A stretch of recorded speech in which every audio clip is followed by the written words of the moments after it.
เจ้าสบายดีมาพบกับ2 New Scanner ตามเคยเนาะสำหรับคลิปนี้ข้าพเจ้าจะมาเว้าเรื่องอาวุธชนิดหนึ่งที่หนึ่งในกลุ่มประเทศอาเซียนเฮาสามารถจัดมาหาหรือว่าจัดมาครอบครองได้และถ้าทางไทยมีในครอบครองเหมือนกันถือว่าเขมรอาจจะเกรงใจขึ้นมาก็อาจจะเป็นไปได้เนาะเนื่องจากว่าในปัจจุบันนี้ FC ของไทยและสื่อของไทยผู้ที่จัดรายการวิทยุและสนิทสนมกับกองทัพไทยยังต้องได้ออกมากล่าวว่าการกระทำของเขมรแม่นบ่เกรงใจฝั่งไทยเลยเขมรทำเกินไปบ่ว่าจะเป็นการตัดหัวลวดน้ำการห้องเพลงยั่วยุและการขึ้นมาเดินหรือว่ามาย่างเพ่นพ่านในปราสาทตะเมือนทมเกือบทุกวันหลังจากที่มีเรื่องกันแล้วในต้นเดือนถึงกลางเดือนมีนา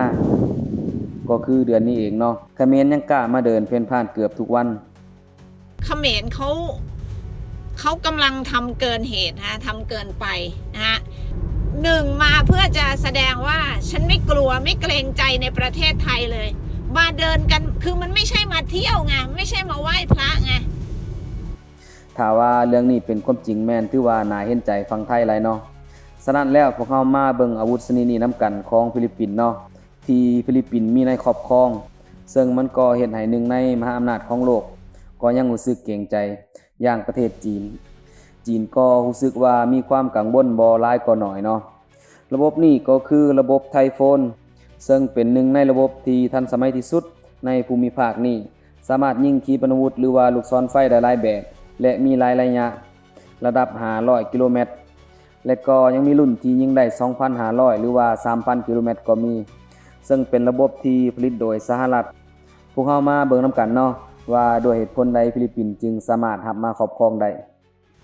ซึ่งเริ่มต้นมันก็เป็นมุกเดิมๆที่มักใส่กันเนาะนั่นก็คือเพียงนำมาฝึกซ้อมร่วมกันแล้วก็ลืมนำกลับก็คือในเดือนเมษายนปี 2024 ทหารบกของสหรัฐและฟิลิปปินส์ได้ฝึกซ้อมรบร่วมกันทางการทหารและสหรัฐก็ได้นำระบบนี้มาร่วมฝึกกับฟิลิปปินส์ในดินแดนของฟิลิปปินส์หลังจากนั้นก็บ่ได้มีการนำกลับไปสหรัฐจนทางจีนได้ออกมากล่าวว่าการประจำการระบบดังกล่าวในฟิลิปปินส์แม้นถือว่าบ่มีความรับผิดชอบต่อความมั่นคงของประเทศต่างๆในอาซีตะวันออกเฉียงใต้และในภูมิภาครวมทั้งความบ่รับผิดชอบต่อประชาชนของฟิลิปปินส์เองซึ่งในช่วงนั้นทางสหรัฐก็กล่าวว่ามีแผนจะนำกลับไปจะบ่ได้ประจำการระบบนี้ในฟิลิปปินส์ตลอดไปแต่ว่าล่าสุดทางประธานาธิบดีเฟอร์ดินานด์ มาร์โคสของฟิลิปปินส์ได้กล่าวว่าให้จีนหยุดพฤติกรรมที่ก้าวร้าวต่างๆรวมทั้งการเคลมอาณาเขตของฟิลิปปินส์ทางฟิลิปปินส์จึงจะส่งระบบนี้คืนไปให้สหรัฐซึ่งโดยรวมแล้วถือว่าระบบนี้มีความร้ายกาจหลายเนาะจนทางจีนมีความกังวลและออกมากล่าวประณามฟิลิปปินส์แบบนี้ถ้าว่าทางไทยได้ระบบนี้มาครอบครอง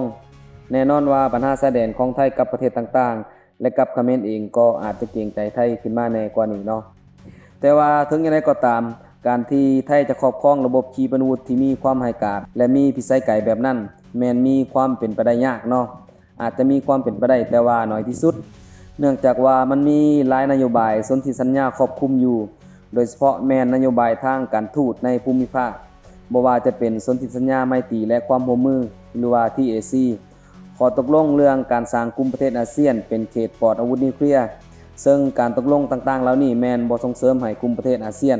พัฒนาอาวุธยุทโธปกรณ์แบบก้าวร้าวจนเกินไปอีกอันหนึ่งที่ข้าพเจ้าอยากบอก FC ก็คือเหตุผลในการที่จะซื้ออาวุธหนักๆได้หลักๆเบอร์หนึ่งก็จะแม่นสถานการณ์ที่ตึงเครียดพวกเราต้องเบิ่งว่าสถานการณ์กับประเทศใกล้เคียงแม่นมีความตึงเครียดส่ำใด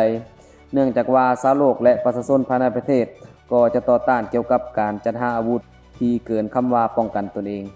ห้องมา 2-3 จึงจะแม่นเรื่องเงินและเรื่องความเป็นพันธมิตรกับผู้ผลิตหรือว่าผู้ขายซึ่งพวกเราจะเห็นได้ว่าจากที่ญี่ปุ่นถูกจำกัดในการพัฒนาอาวุธยุทโธปกรณ์กับต่างชาติมาหลายทศวรรษเมื่อมีความตึงเครียดกับเกาหลีเหนือและเป็นความตึงเครียดระดับสูงเนาะนั่นก็คืออาวุธนิวเคลียร์ทางญี่ปุ่นจึงได้ขออนุญาตปลดล็อกข้อห้ามนั้นซึ่งหลังจากที่ปลดล็อกแล้วญี่ปุ่นก็ได้ร่วมพัฒนาเครื่องบินรบยุคที่ 6 กับชาติตะวันตกทันทีและนี่ก็เป็นเรื่องราวเกี่ยวกับการจัดหาอาวุธยุทโธปกรณ์ที่ข้าพเจ้านำมาฝาก FC สำหรับคลิปนี้เนาะอย่าลืมกดติดตามเพื่อรับชมข่าวและก็สาระดีๆในคลิปต่อๆไปขอขอบใจ